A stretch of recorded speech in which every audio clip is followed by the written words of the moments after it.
Kiekvienas iš mūsų ypatingomis progomis norime atrodyti ypač puošniai. Žinoma, prie mūsų spindesio prisideda ir tinkamai parinkti papuošalai. Uostamiestyje Vytauto gatvėje 28 įsikūręs juvelyrikos centras Gija kviečia įsirinkti juvelyrinių dirbinių ir taip pradžiuginti save ar sau brangius žmones. Artėjant įsimylėjėlių šventei Švento Valentino dienai, juvelyrikos centras Gija kviečia pasirengti iš anksto, įsirinkti sužadėtuvių žiedą, o besiruošiantiems jungtuvėms įsigyti vestuvinių žiedų.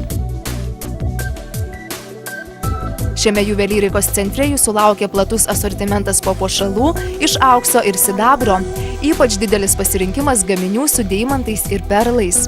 Vieni papuošalai sužavės mėgstančios subtilumą ir paprastumą, o trokštantis prabangos ir išskirtinumo įsirinks gaminių inkrustuotų brangakmeniais.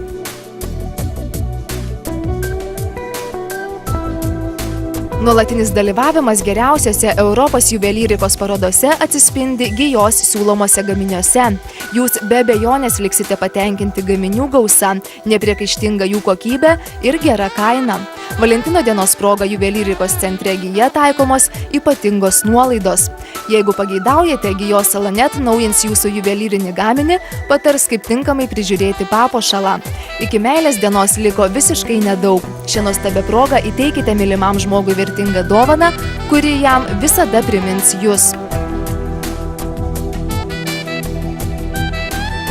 Užsukite į juvelyrikos centrą Gija, nes čia platus juvelyrinių dirbinių pasirinkimas, geras kainos ir kokybės santykis bei aukštas aptarnavimo lygis.